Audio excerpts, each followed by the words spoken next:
Well, well, well, Millie Cooper, this isn't really your scene, is it? The voice stopped me mid-step as I was following the maitre d' to my table at L'Artiste, Chicago's only three-star Michelin restaurant.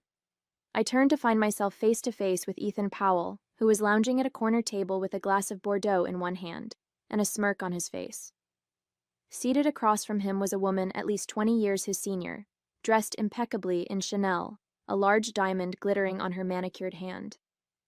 Ethan, I managed, keeping my voice steady despite the sudden flutter of anxiety in my chest. What a surprise. I bet, he replied, his eyes traveling over my outfit with poorly disguised judgment. Don't worry, the waiters here are used to explaining the menu to newcomers. Though I doubt you'll appreciate the culinary artistry. Remember how you used to think Olive Garden was fancy Italian? The woman beside him shifted uncomfortably. Ethan, don't be rude. Just catching up with an old friend, Vivian, he told her, patting her hand dismissively. Millie and I go way back. We dated in college before I upgraded my standards. I'm Millie Cooper, 30 years old, and until this moment, I'd been looking forward to a quiet business dinner at L'Artiste. I'd spent the afternoon finalizing details for a new product line with my team and wanted to celebrate the successful partnership that had doubled our company's revenue in the past year. What I hadn't wanted was to run into the man who'd shattered my heart 7 years ago, especially not while he was clearly playing boy toy to a wealthy older woman. Madam, your table is ready whenever you are, the maitre d' murmured discreetly beside me. Ethan raised an eyebrow. You're dining alone? Bold choice for someone who used to be too intimidated to order coffee without me there to help. Actually, I began, but he cut me off. Let me guess, you're here to network. Still trying to break into the food industry with that little blog of yours? His laugh was sharp-edged, designed to wound. Some advice from an old friend. Places like this are for people who've actually made it, not aspirational tourists. The woman, Vivian, looked mortified now. Ethan, that's enough. But the damage was done. 7 years melted away in an instant, and I was once again the insecure culinary school dropout who'd believed Ethan when he said I'd never succeed without him. The girl who'd cried for weeks after he'd left her for a woman who could open doors to the exclusive world he'd always craved. Your usual table by the kitchen window is prepared, Ms. Cooper, the maitre d' said, a bit louder this time. Chef Daniels mentioned he's looking forward to getting your feedback on the new tasting menu. Ethan's smirk faltered slightly. Before I could respond, my phone chimed with a text message. I glanced down to see it was from Gabriel. Running 10 minutes late. Order the Krug Grande Cuvée for us, and don't let anyone steal my wife before I get there. As I looked back up, I caught Ethan staring at my left hand, where a platinum wedding band now sat. His expression shifted into something calculating, and I realized with a sinking feeling that our unexpected reunion was just beginning. Ethan and I met during my second year at the Culinary Institute in New York. He was charismatic, ambitious, and seemed genuinely interested in my dream of creating accessible gourmet food products. We'd bonded over shared childhood experiences, both raised in working-class families in Michigan, both determined to escape our modest beginnings. When I received the devastating news that my mother had been diagnosed with stage 3 cancer, Ethan had been supportive, at least initially. I withdrew from school to care for her in our small hometown of Lansing, managing her medical appointments while working 2 jobs to help with the mounting bills. Ethan stayed in New York, promising to visit when he could, but those visits grew increasingly infrequent as months passed. Long distance is hard, he'd say during our late-night phone calls. But we'll make it work. You'll come back to New York once your mom is better, and we'll pick up where we left off. I believed him because I needed to. Needed something to hold on to during the grueling 18 months of Mom's treatment. During that time, I started a food blog as a creative outlet, developing recipes that were both nutritious and appealing to someone undergoing chemotherapy. To my surprise, the blog gained a following among other caregivers and cancer patients. After Mom went into remission, I planned my return to New York, excited to reunite with Ethan and resume my culinary education. That's when everything fell apart. I've met someone, he told me over the phone, his voice casual, as if he were commenting on the weather. Her name is Veronica. She's on the board of the James Beard Foundation. You're leaving me? I'd managed to ask through the shock. Let's be realistic, Mill. You've been away for almost 2 years. Your career is basically at a standstill, while I've made connections with people who actually matter in this industry. When I pointed out that I could return to school, that my blog was gaining traction, he'd scoffed. A little home cooking blog isn't going to open doors. Veronica has already introduced me to 3 Michelin-starred chefs. That's the kind of connection that makes a career. I'd hung up, devastated but determined not to let him see me crumble. 2 days later, I saw social media photos of Ethan at a gala, his arm around a sophisticated woman in her early 50s. Despite the heartbreak, I channeled my energy into building something meaningful. Mom's improved health allowed me to move to Chicago, where I leveraged my blog's following to launch a line of meal kits designed for cancer patients. It was modest at first. A small commercial kitchen, direct-to-consumer sales, tiny profit margins. What I didn't know then was that Ethan was tracking my progress. Occasional likes on business posts, mutual connections mentioning him asking about me. At the time, I interpreted it as friendly interest, perhaps even regret. I never suspected he was monitoring my career with growing resentment, watching as the little home cooking blog evolved into something that would eventually eclipse his own achievements.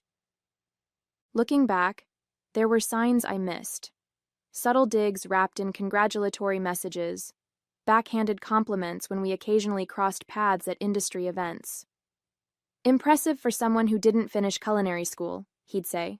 Or, nice niche market you found, smart to stay in your lane. 4 years after our breakup, my company, Nourish by Millie, had expanded beyond meal kits to include a line of specialty sauces and spice blends. We'd just been featured in Food and Wine magazine when I received an email from Ethan with the subject line, "Congratulations, potential collaboration." It seemed professional, friendly even. He explained that he was now the executive chef at Veronica's newly opened bistro in Manhattan and proposed carrying my products in their retail section. Your story would resonate with our clientele, he wrote. Plus, it would be great to reconnect after all this time. Against my better judgment, I agreed to meet him during my next trip to New York. The bistro was elegant without being pretentious, and seeing Ethan in his chef whites, confidently directing his kitchen staff, I felt a twinge of what might have been nostalgia. You've done well for yourself, he said, giving me a tour of the restaurant. Small scale, of course, but impressive considering where you started. I bit back a retort about the condescension in small scale, and instead focused on the business opportunity. My products would gain exposure in a new market, and the profit margins looked promising. Over lunch, Ethan reminisced about our time together, carefully editing history to cast himself in a more favorable light. I always knew you had potential, he insisted. Sometimes people need space to grow in different directions. By dessert, he'd proposed an exclusive partnership. My products would be available only at his bistro in the New York market for 1 year, with potential to expand to Veronica's other restaurants if sales were strong. Speaking of Veronica, I ventured, will she be involved in this decision? Ethan's expression tightened momentarily. Veronica and I have transitioned to a purely professional relationship. She's more of a mentor now. I later learned from an industry contact that Veronica had ended their romantic relationship over a year earlier, but continued to support his career. Apparently, she'd tired of his youthful arrogance, as my contact delicately phrased it. We finalized the partnership details over the next few weeks. I was cautiously optimistic about this professional reconciliation, even allowing myself to wonder if Ethan had genuinely matured. The contract was set to begin the following month, with an initial order large enough to justify expanding my production capacity. 3 days before the launch, I received a terse email. Need to postpone the partnership indefinitely. Unforeseen circumstances. Will be in touch. Confused and concerned, I called Ethan repeatedly. No answer. I reached out to his sous chef, who reluctantly revealed that Ethan had left the bistro and New York abruptly.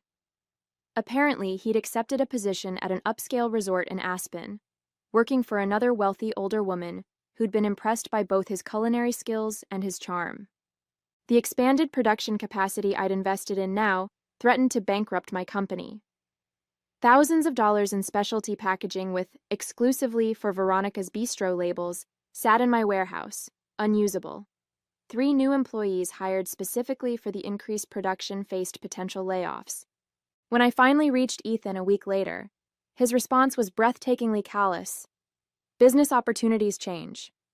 You should know that better than anyone. Maybe this is a sign you should stick to your little blog and meal kits. Not everyone is cut out for the big leagues. I sat in my office that evening, surrounded by invoices for equipment I couldn't afford and payroll obligations I couldn't meet, realizing that Ethan hadn't changed at all. He was still the same selfish opportunist, willing to step on anyone, including me, especially me, to advance his own interests. For the first time since our breakup, I allowed myself to cry over Ethan Powell, not for love lost, but for my own foolishness in trusting him again. When the tears dried, they were replaced by a cold, clear determination. I would save my company, my employees' jobs, and my reputation, and I would never allow Ethan to impact my life again. What I didn't realize then was that our paths were destined to cross once more, under circumstances neither of us could have predicted. The collapse of the partnership with Ethan nearly destroyed everything I'd built. I had 2 weeks of operating capital left, thousands in debt, and a warehouse full of unusable product. In desperation, I reached out to every contact in my network, searching for alternative distribution channels. Most responses were sympathetic but unhelpful, until I received a call from Maya Jensen, a former blog subscriber who now worked in product development for Whole Harvest, a national grocery chain known for featuring artisanal brands. "I've been following your company since the blog days," Maya said. "Send me samples of everything you've got, including the bistro line. I think there's a fit with our premium stores." It was a lifeline, but barely. Even if Whole Harvest picked up my products, the timeline for onboarding new vendors typically took months. I needed a solution in weeks. I made the difficult decision to be transparent with my team. "I've failed you," I admitted during our emergency meeting. "I let a personal connection cloud my business judgment, and now our company is at risk." To my surprise, instead of anger or resignation, I was met with determination. My small team rallied, proposing cost-cutting measures and alternative revenue streams. Clara, our marketing manager, suggested a direct-to-consumer campaign leveraging my personal story, including Ethan's betrayal. "People connect with authenticity," she insisted. "A Save Nourish campaign could generate immediate cash flow while we secure long-term distribution." It felt uncomfortably vulnerable, but I agreed. We launched a heartfelt video explaining our situation, offering special bundles of our products with significant pre-order discounts. The response was immediate and overwhelming. Loyal customers, blog followers, and cancer support groups mobilized to support us. As we scrambled to fulfill orders, Maya called with unexpected news. Whole Harvest wanted to fast-track our products for their holiday showcase, featuring us in 30 premium locations. It wasn't a complete solution, but combined with the direct sales, it would keep us afloat.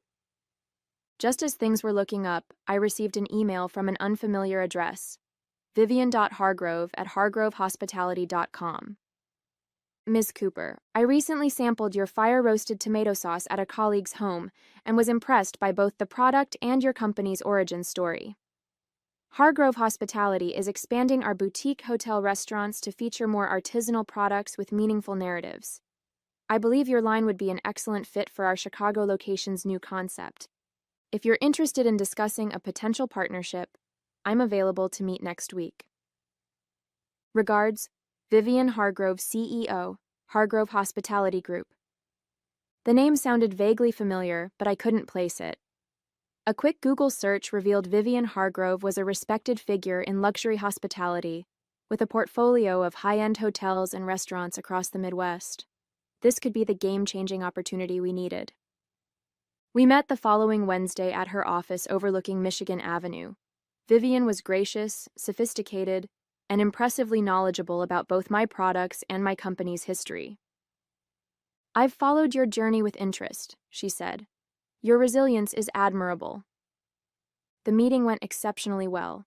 Vivian proposed featuring my complete product line at the Artisan, her flagship hotel restaurant in Chicago, with potential expansion to all Hargrove properties if the initial launch was successful. "We're preparing to relaunch the Artisan with a new concept and new executive chef," she explained. "Your products align perfectly with our vision." The terms she offered were fair, the timeline aggressive but manageable. It seemed almost too good to be true, until we were finalizing details and Vivian casually mentioned her executive chef. "He's quite talented, though sometimes his ego exceeds his abilities," she said with a slight smile. "You might know him, Ethan Powell. He mentioned you were acquaintances from culinary school." My blood ran cold. "Ethan is your executive chef?" "For now," she replied cryptically. "Is that a problem?" I hesitated, weighing the opportunity against the prospect of working with Ethan again. "We do have history," I admitted. "Not entirely positive." Vivian studied me thoughtfully. "I suspected as much from his reaction when I mentioned considering your products. Perhaps you could elaborate?"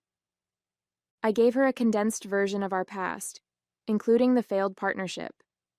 To my surprise, she didn't seem shocked. "This confirms some concerns I've had about Ethan's professional judgment," she said carefully.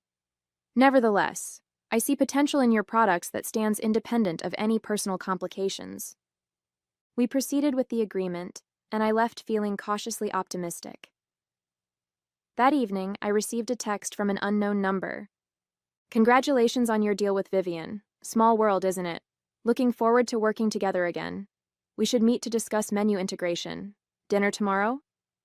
Ethan." The message's smug tone made it clear. Ethan believed he had the upper hand in this situation, that somehow, despite his previous betrayal, I would be forced to accommodate him to secure this crucial partnership. What he didn't know was that I was no longer the same woman who had trusted him, twice, and paid the price. This time, I would be prepared. I agreed to meet Ethan at a casual bistro, neutral territory where we could discuss the partnership professionally. When I arrived, he was already seated, his expression smug as he watched me approach. "Millie," he greeted me, rising slightly. "You're looking, well..." The hesitation was deliberate, a subtle critique of my simple black dress and minimal makeup. I refused to take the bait. "Thanks for meeting me," I replied, keeping my tone businesslike. "I think it's important we establish clear parameters for this collaboration." Ethan signaled the waiter for another glass of wine. "Always so serious. Relax, Mill. This is a good thing for both of us. Your little sauces get the prestige of a Hargrove restaurant, and I get to help an old friend." "Help?" I raised an eyebrow. Interesting choice of word considering our history. He had the decency to look slightly abashed. Ancient history. We've both moved on clearly. His eyes flicked to my wedding ring. "Who's the lucky guy anyway?" "That's not relevant to our business discussion," I deflected. "Let's focus on how we'll integrate my products into your menu." "Fair enough," he conceded. "Though I should clarify, it's my menu. I'll decide which of your products to feature and how they'll be used." The next hour was an exercise in restraint, as Ethan outlined his vision, which essentially involved using my products as minor components in dishes that would primarily showcase his culinary techniques. "Your tomato sauce has potential as a base for my signature seafood cioppino," he explained condescendingly, "with proper enhancement, of course." "The sauce is designed to stand on its own," I pointed out. "Altering it significantly defeats the purpose of the partnership." Ethan's smile tightened. "Millie, this is a 3-star restaurant, not a home kitchen. Everything needs refinement to meet our standards." By the end of dinner, it was clear Ethan intended to minimize my product's presence while leveraging the partnership for his own reputation. As we were preparing to leave, he delivered his final blow. One more thing, Vivian suggested we do some joint media appearances to promote the launch. Given your limited experience with high-end press, I'd be happy to take the lead. I appreciate the offer, I replied carefully, but I've done quite a bit of media for my brand already. Blog interviews and local morning shows aren't quite the same as the national platforms Vivian has lined up, he countered. Trust me on this, Mill. I know what appeals to the luxury market. I managed to maintain my composure until I was safely in my car, then let out a frustrated groan. Ethan wasn't just planning to undermine my products. He was positioning himself to take credit for their success and potentially damage my brand's reputation in the process. When I arrived home, I found Gabriel in our kitchen, testing recipes for his new seasonal menu. The sight of him, focused, creative, passionate without being pretentious, was a striking contrast to the evening I'd just endured. "How was it?" he asked, looking up from his notes. "Exactly as expected," I sighed. Ethan is still Ethan. Gabriel wiped his hands on a towel and pulled me into a hug. "I'm sorry, love. What's your next move?" Before I could answer, my phone chimed with an email from Vivian Hargrove. "Millie, I hope your meeting with Ethan was productive. Before we proceed further, I'd like to discuss some confidential concerns regarding the executive chef position at the Artisan. Are you available for breakfast tomorrow? Regards, Vivian." "That's unexpected," I murmured, showing Gabriel the message. "Maybe not entirely," he replied thoughtfully. "Vivian Hargrove has a reputation for recognizing talent and eliminating problems. The question is which category she's placed you in, and which one Ethan occupies." The next morning, I met Vivian at her penthouse apartment. Over gourmet coffee and freshly baked croissants, she revealed the true nature of her interest in my company. "I'll be direct, Millie. I'm considering significant changes at the Artisan, including the executive chef position." I blinked in surprise. "You're firing Ethan?" "Let's say I'm reevaluating our arrangement," she replied carefully. "Ethan has technical skill, but he lacks something essential: the genuine passion and integrity I value in my culinary partners." She paused, studying me intently. "What I'm about to propose may seem unusual, but I've done my research. Your culinary background, combined with your product development expertise and compelling personal story, makes you an ideal candidate to help reshape the Artisan's identity." "You're offering me Ethan's job?" I asked incredulously. "Not exactly," Vivian clarified. "I'm offering you something more significant, a partnership.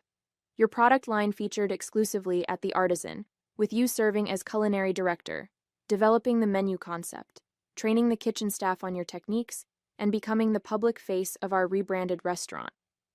The proposition was stunning, a complete reversal of the power dynamic Ethan had established. But it also presented an ethical dilemma. Despite everything, deliberately taking Ethan's position felt uncomfortably like the vindictive behavior he'd exhibited toward me. Sensing my hesitation, Vivian added, "This isn't about personal vendettas, Millie. It's a business decision. Ethan was always a temporary solution while I sought the right partner for my vision. The fact that you have history is coincidental, though perhaps karmic." As I considered her offer, my phone buzzed with a text from Ethan. "Vivian loved my ideas for your products. We're proceeding with my vision.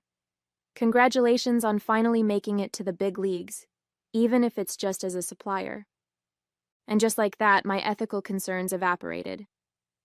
The following weeks were a carefully choreographed dance of preparation and secrecy. Vivian and I agreed that Ethan should remain unaware of the coming changes until all arrangements were finalized. Meanwhile, I would proceed with the partnership as planned, allowing him to believe he was in control of the situation. "It's not deception," Vivian assured me when I expressed discomfort with the approach. "It's strategic timing. Ethan's contract includes a performance review clause that gives me complete discretion regarding his continued employment." I threw myself into developing a comprehensive concept for the Artisan's reinvention. By day, I ran Nourish and participated in planning meetings with Ethan, where I nodded agreeably at his increasingly pretentious menu ideas. By night, I worked with Gabriel and my team on a vision that would showcase both my products and the artisan's potential. 3 weeks before the scheduled launch, Vivian called an all-staff meeting at the restaurant. Ethan positioned himself prominently at her side, clearly expecting some sort of endorsement or announcement about his brilliant new menu concept. As you know, we've been preparing for a significant relaunch, Vivian began. Today, I'm pleased to announce our new culinary partnership with Nourish by Millie. Ethan smiled smugly, reaching to shake my hand for the cameras documenting the event. What you may not know, Vivian continued, is that Millie Cooper isn't just a successful product developer. She's also a culinary visionary, whose personal journey from food blogger to industry innovator embodies exactly what the artisan aims to represent. Ethan's smile faltered slightly as Vivian gestured for me to join her. Effective immediately, Millie will be joining our team as culinary director, overseeing the complete reconceptualization of the artisan's menu and dining experience. The room erupted in applause as Ethan's expression shifted from confusion to shock and finally to anger. "What exactly does that mean for my position?" he asked, his voice tight. Vivian answered smoothly. "We'll discuss the details privately, but essentially, you'll be reporting to Millie on all culinary matters moving forward." The meeting continued with a presentation of the new concept, a seasonal narrative-driven menu that celebrated the stories behind exceptional ingredients. Throughout, Ethan remained rigid with barely contained fury. Afterwards, he cornered me in the kitchen. "Is this your idea of revenge?" he hissed. "You manipulated Vivian just to get back at me?" "This is business, Ethan," I replied calmly. "Vivian made a decision based on what's best for her restaurant." "I won't work under you," he declared. "It's professionally demeaning, and frankly, absurd. You didn't even finish culinary school." I met his gaze steadily. "That's your choice. I'm sure Vivian will accept your resignation if that's what you decide." His face flushed with anger. "This isn't over." Later that day, I learned that Ethan had gone directly to Vivian, threatening to quit unless my role was reconsidered. To my surprise, she had accepted his resignation on the spot and announced it to the kitchen staff.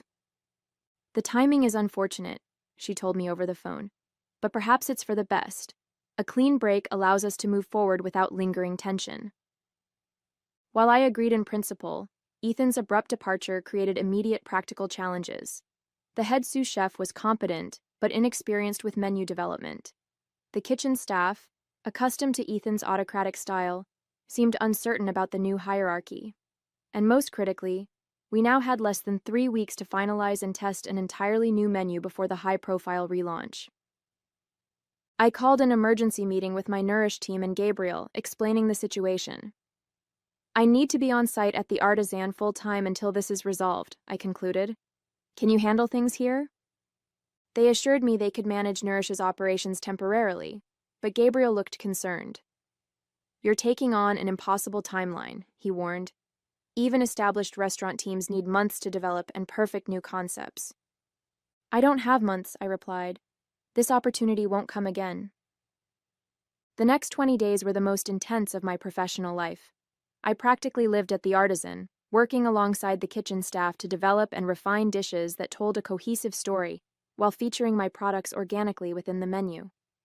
Progress was uneven, complicated by passive resistance from a few staff members loyal to Ethan. Just when we seemed to be finding our rhythm, disaster struck.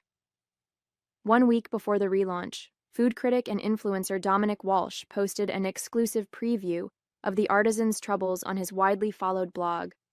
Sources close to the Artisan report chaotic conditions following the unexpected departure of executive chef Ethan Powell. Owner Vivian Hargrove has reportedly replaced him with Millie Cooper, a home economist with no formal culinary training or restaurant experience. Industry insiders are skeptical about this unconventional choice for one of Chicago's most prestigious dining establishments. The damaging post, clearly fed by Ethan, was already generating buzz in culinary circles. Reservation cancellations began trickling in, and several planned media features were put on hold, pending the actual launch. Vivian called me to her office, her expression grave. This is problematic, Millie. The hospitality industry runs on perception as much as reality. I nodded, feeling a familiar sinking sensation. Once again, Ethan had found a way to sabotage me just as success seemed within reach. But this time, I refused to accept defeat. Give me 24 hours, I told Vivian. I think I know how to turn this around. 7 years after Ethan dumped me for Veronica, I was celebrating the second anniversary of the Artisan's wildly successful relaunch. What had begun as a crisis had transformed into a triumph. My emergency solution to Dominic Walsh's damaging post had been to host an intimate preview dinner for select food writers and social media influencers, allowing them to experience the new concept firsthand rather than relying on rumors.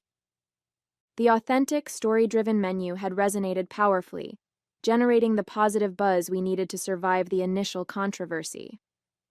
2 years later, the Artisan boasted its own Michelin star, and my expanded role as culinary director for all Hargrove restaurants had made me a recognized figure in the industry. I was dining with Gabriel, now my husband of 18 months, at L'Artiste to celebrate both our professional success and our recent news. Nourish by Millie had just been acquired by a major food corporation for a sum that would ensure our financial security for life. That's when I spotted him, Ethan, seated near the entrance with a significantly older woman dripping in expensive jewelry. He looked essentially the same, perhaps a bit thicker around the middle, his once boyish features now sharpened by ambition and disappointment. When he noticed me, his initial shock quickly morphed into a sneer. After excusing himself from his companion, he stopped by our table. Well, Millie Cooper, he drawled, pointedly ignoring Gabriel. This isn't really your scene, is it? Still playing culinary director at Vivian's little restaurant? Before I could respond, Gabriel extended his hand. Actually, it's Millie Daniels now. I don't believe we've formally met. Gabriel Daniels? Ethan's brow furrowed slightly as he reluctantly shook Gabriel's hand. Daniels? Why does that sound familiar? Perhaps because I own this restaurant, Gabriel replied pleasantly. Among others. The color drained from Ethan's face as understanding dawned. You're that Gabriel Daniels? The Gabriel Daniels? The very same, Gabriel confirmed, slipping his arm around my waist. Though these days I'm perhaps better known as Millie's husband, but then again, in culinary circles, who isn't? He smiled warmly at me. My brilliant wife's empire now includes 15 restaurants and a product line in every premium grocery store in the country. Ethan stood frozen, visibly processing this information. Don't you know who she is? Gabriel continued, his tone conversational but pointed. Millie Daniels, the woman who revolutionized chef-quality home products and earned 3 James Beard nominations in the process. The woman who transformed the Artisan from a struggling establishment into the crown jewel of the Hargrove portfolio. Ethan's face cycled through emotions, shock, disbelief, and finally, a desperate attempt to salvage his dignity. You've certainly come a long way from that scared culinary school dropout, he managed, his voice strained. Congratulations on your success. Thank you, I replied simply. And you? Still working as a private chef? He straightened his shoulders. I'm the personal executive chef for Mrs. Eleanor Jenkins. He gestured toward his dining companion. She's very particular about her cuisine. I'm sure she is, Gabriel said, his tone pleasant but eyes evaluating. Eleanor Jenkins. Wasn't she on the board of that art foundation that had the embezzlement scandal last year? Ethan's smile faltered. She was cleared of all involvement. Of course, Gabriel nodded. Her husband wasn't so fortunate as I recall. The woman at Ethan's table was now watching our interaction with obvious impatience. She tapped her watch pointedly when Ethan glanced her way. I should get back, he muttered. Eleanor doesn't like to be kept waiting. As he turned to leave, I couldn't resist one final observation. You know, Ethan, you once told me I'd never succeed without you, that I needed to attach myself to someone influential to open doors. It's interesting how life turns out, isn't it?